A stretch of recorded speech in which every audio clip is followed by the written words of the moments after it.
Welcome to the Kareem Report, aka Mr. 100 Likes. How you guys doing? Wow. Let's get to it. Let's get to it, man. JJ Redick is ruffling a lot of feathers right now. He ruffling a lot of feathers. JJ, I don't know what's going on with JJ Redick. I'm gonna have my opinion on him after this. I want you guys to listen to this. He already rubbed Dominique Wilkins the wrong way. He made a comment about Larry Bird and Steph Curry, and he pretty much was disrespectful to Larry Bird. And now you got a lot of the older guys coming up, stepping up, and rebuttaling his ridiculous statement. I'm gonna let you guys listen to this. This Michael Cooper. Michael Cooper was on this guy's show. Guy name was Nick Gazelle. Nick Gelso. Nick Gelso show. Shout out to Nick Gelso. He was on. Michael Cooper was on the show, and Michael Cooper, if y'all don't know, he was a tremendous defensive player for the Lakers for a long time. Played with the Lakers his whole career. Tremendous defensive player. Good three-point shooter. They call him the Cooper Loop. He catch alley-oop, very athletic. He went in on JJ Redick. So I want you guys to listen to this Michael Cooper. Curry, Durant, just to name a few. But it's so unfair. Well, you know what I'm going to say. This JJ Redick, this kid here who's a journeyman, played for 6 different teams. All his accolades came in college. Played 15 years in the NBA, was being shifted around from team to team because all he could do was shoot. And he wasn't that great of a shooter. He was a poor man, Danny Ainge, because Steph is being played more physical. They got his hands on. In today's NBA, I don't know what game he's looking at. You can't touch the guy. Anytime you touch anybody, a three-point shooter, come close to them when they're landing, it's a foul. JJ Redick needs to be quiet and stop trying to compare. I think he's gotten out of this what he wants to, is that his name being thrown around and the attention and all that. But you know what? It's attention that he's not going to want because a lot of former players, myself just as one, along with Dominique, talk about this guy who's a four-man Jeff Hornacek, a guy that, why would he even say that? And when all he got, and when he's talking about that, you can't say that by watching game film. You have to talk to the players that lived it. I lived that 80s era. And Larry Bird was one of the greatest three-point shooters that's ever played this game. Fuck percentages. It ain't about that. It's about hitting big shots, things that he couldn't do as a player without getting a pick set for him. So, when people compare each generation, and I appreciate and love basketball, I enjoy each decade. I have so much respect going all the way back to the 60s and watching Bob Cousy. That's where it started. That's where it started with Redick. Not to interrupt you, but about 6 months ago, or a year ago, Redick was calling Bob Cousy a plumber who couldn't dribble with his left hand. Well, he got a lot of nerve to say that about Bob Cousy. He could barely dribble with his left hand, with his right hand. And that was the best hand he had, JJ Redick. Couldn't get open without a pick being set. So, that guy, man, it's sad because you have to have respect from where this game comes from. All these guys in today's game, I'll say from maybe 5 years ago up until where it's going to go, are living, playing, breathing off the shoulders of Bob Cousy, Wilt Chamberlain, Bob Pettit, players that came in. Then you just go through the decades as you come up with Jerry West, Wilt Chamberlain, Elgin Baylor. These guys are making money, having fame with the way that we used to play the game. And for him to call out, and you know what? I hate Larry Bird, but I respect the hell out of that man because I went against him in all those championships and during the year. All we did as the Lakers was thought about the Boston Celtics. When our season began, we had to play the Seattles, the Phoenixes, all those teams, but our main goal was to prepare, sharpen ourselves up because the Celtics were the team that we had to beat. And I can honestly say, knowing the late, great Dennis Johnson, Dennis and I were very good friends. Grew up here in Los Angeles, him playing, but he used to say the same thing. You know what? We knew we had to go to Cleveland and Philadelphia, but we knew to win a championship we had to play against the Lakers. So the respect that we've had for one another is immense. It's legendary, and that I live and breathe and gauge my career by my battles with Larry Bird and our battles with the Boston Celtics. So, for guys to kind of compare, because basketball is the same. The only thing about the basketball now is the players change. You go through the era, and I always say this. Larry Bird and Magic Johnson, you cannot say those guys' names separately. You have to say those. When you say Larry Bird, you got to say Magic Johnson. When you say Magic Johnson, you got to say Larry Bird. Because yeah, and that's definitely the truth right there. It's definitely the truth. Ain't no question. Late 80s, and then you come into the 90s where Michael Jordan became the player, and Michael Jordan took us global. He took us international. The long pants, the longer shorts, the tongue sticking out, the more athleticism. And now as we see basketball is a worldwide fun game to be played no matter where you are in this world. And for people to compare, especially this guy, J.J. Redick, for players for him to be saying things like that is just, you're supposed to be a lover of this game or a student of the game. How can you say that about one of the greatest players to ever play this game and not have played against Larry Bird? To say that Steph would get more contact, man, that guy has no clue of how basketball was played in the 80s. And I guarantee you this, J.J. Redick, if you had played in the 80s, this is Michael Cooper talking, I'd have locked your ass up. You wouldn't have got a shot off. You wouldn't have got nothing off. You had spent more time on the bench than on the floor. When I was on the floor, you couldn't have played when I was on the court. And I'm telling you that. So that is 100% fact. That's a fact. I watch Cooper.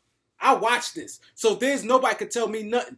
J.J. Redick, now I'm going to bomb you. And the reason why I'm frustrated, because I went out on a limb. I done a video. I said if I were to start a front office, and I did a video, and two guys I'm a little upset with a lot of ridiculous stuff they've been saying. And I was saying that I talked about these guys' basketball knowledge. I said I will definitely have like J.J. Redick and Tim Legler in my front office. And I did the video. I put coaches. I said I have Gilbert Arenas as one of my assistant coaches because I felt he knew, certain parts of the games and things like that. And I really was high on J.J. Redick. But I'm really surprised out of all people, guys like J.J. Redick, being very dismissive to the guys in the past and saying the things he's saying. And he's way off.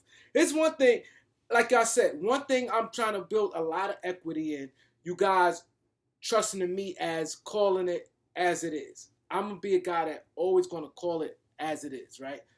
Call it how it is. J.J. Redick is totally out of bounds on this one, right? Now, like I said, Cooper 100% right. J.J. Redick, what game you had? Like, you can literally put a guy, you can take any guy off the bench to say, yo, just stay with him, don't let him open. He ain't getting no shot. J.J. Redick was no playmaker. He was no defender. He wasn't no offensive player. He strictly outside shooting. Outside of shooting, what was J.J. Redick? You can expose him on defense. He was little for his position. He was only 6'3" shooting guard. So he's small for his position, where if I'm a coach, I'm attacking him. I'm attacking him, getting the guy and telling him, go to the basket every time this man is on you. And then also what I would do, post him up. He's little. You got these two guards, 6'6", pretty strong. Go at him. See, that's the thing with a lot of coaching today. I don't see them exploit. These guys, these coaches, they don't exploit weaknesses like they've done before.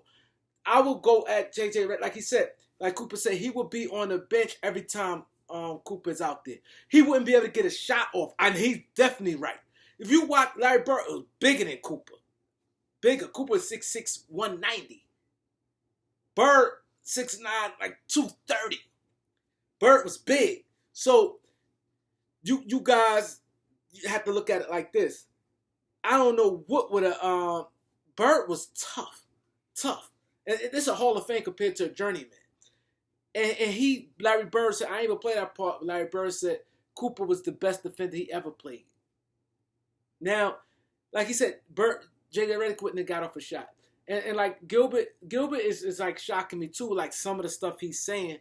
because I really thought them guys were high basketball knowledge. You don't have to knock and be disrespectful, or really knock. I ain't gonna say just knock another generation or to get your point across. You can say stuff without being disrespectful.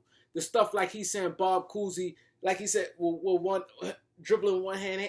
JJ Redick ain't have no handle. Like, how can you say this and use a journeyman? See, that's the part that killed. You couldn't play in that era at all.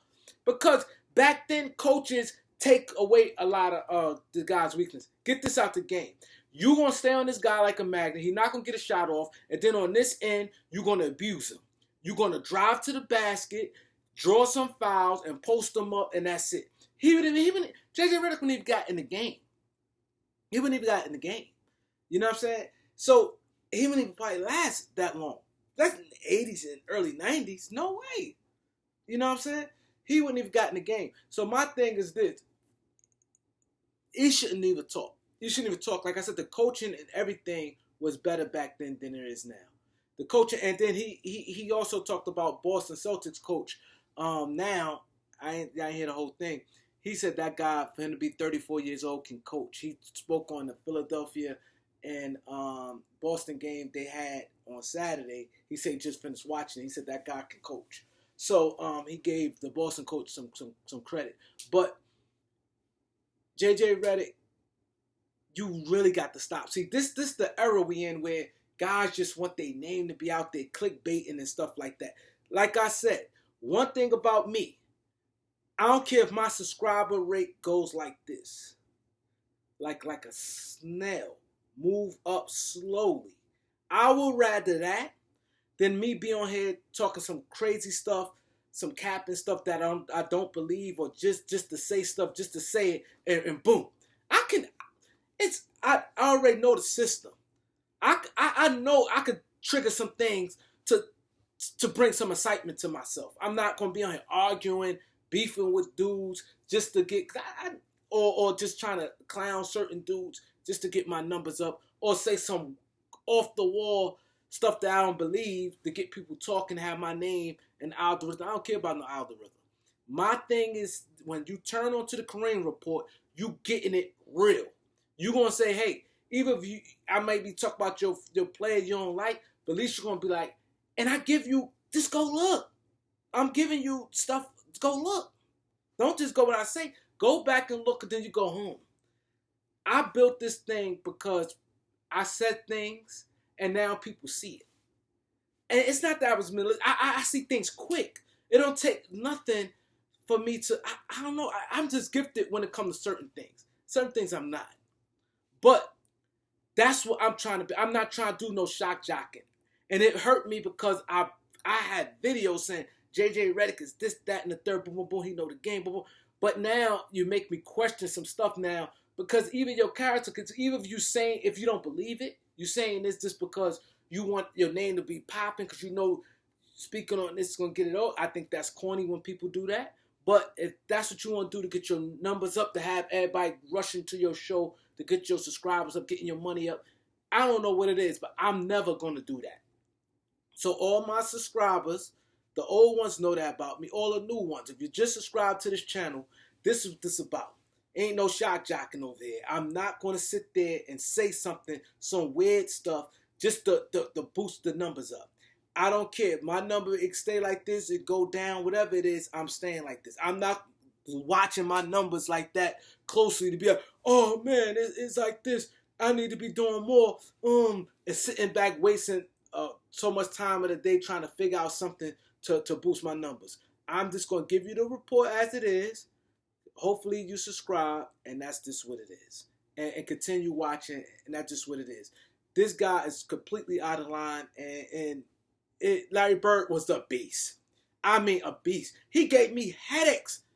I'm a Laker fan, and I know how that is. It felt like I was out there. That man, the Celtics, I felt that hatred to the Celtics. That's how powerful that thing was. It's like a good movie, and you believe it. Come on, man. We not doing that. Them guys went to war.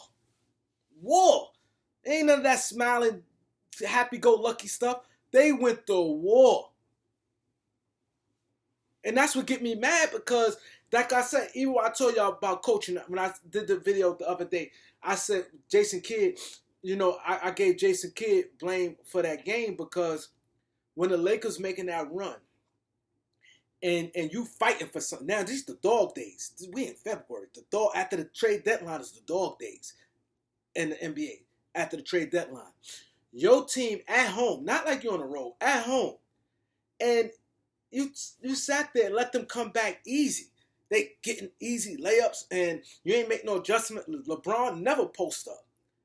I ain't gonna say never, but he rarely post up. Now you see him doing stuff that LeBron normally be out there shooting long jump shots and things like that. Now he posting up and you continue with a little guy like that. You ain't make no adjustments to try to put somebody bigger just to even try to. He ain't do nothing strategic.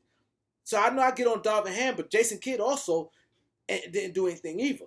Because I would put a bigger man on him and change things. You got to ruffle feathers. That's the key to coaching. You got to get people off their comfort zone. In anything. So, even like I said, nobody got hit.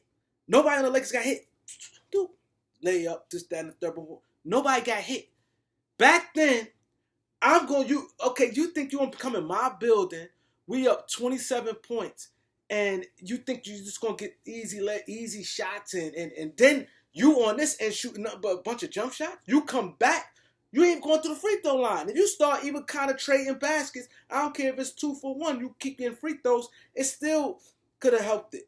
The way you coach is you got to ruffle feathers. This is what I'm saying. It's the difference between now and back then. I'm not saying being dirty or hurt nobody, but if you hit somebody, foul them kind of hard, this is not going to do hard. It don't have to be, hard when somebody goes, damn, what? And have somebody just talk a little trash. Like I said, it's not going to happen. It's nothing going to happen. This NBA, and this what kills me because it was just funny. I ain't going to say it. I ain't even going to bring it up.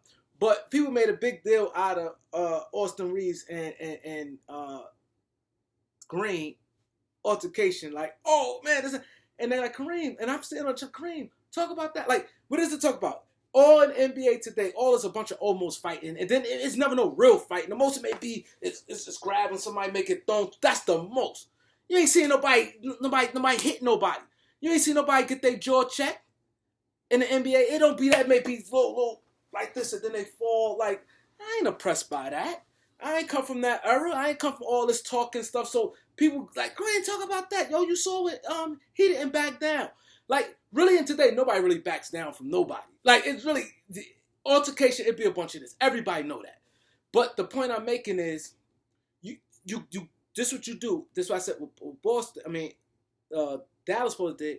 Get somebody, foul hard, little chirping, little pushing stuff. Now you get other players involved. Now they mad. The fans is into it. You fired up. It could have probably changed things. I'm not saying foul and you do. You can foul. You can just throw a little elbow. Somebody gonna say something. Get the tech, my man. You need 2 to get out. And have somebody else step in. I couldn't coach in today's NBA.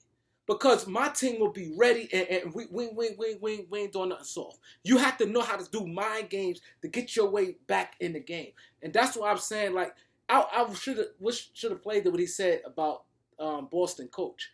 And it's like, I don't want to be sitting there pounding on Darvin, but he said some, it's like, yo, this guy can coach. He said the play he made, he spoke on the play against, like I said, the Philly and Boston game. The game just was on Saturday. He said he watched it. He said he noticed the guy can coach. You gotta, I don't want to sit there and go to all that, but believe me, you gotta do these things. This is just what it is. And that's part of coaching. Ruffling feathers, that's with anything. With anything, sometimes you gotta sit there and change things up and let it be known. Listen, like, comment, share, subscribe. I'll be back. I ain't expect this video to be almost 20 minutes. But it is what it is. Y'all heard from the great Michael Cooper and JJ Redick. Guys are speaking out. It is a blessing to have guys like Michael Cooper, guys like myself and Elder, to bring you guys up to speed on a lot of things. So I need you guys to like, comment, share, subscribe. All new subscribers, thank you, bro. Thank you for subscribing. And females also. A lot of females starting to come on this channel a lot. Now we getting more. I'm looking at my thing, I'm like, damn, a lot of girls tuning in because they like the channel. So like, comment, share, subscribe. Peace.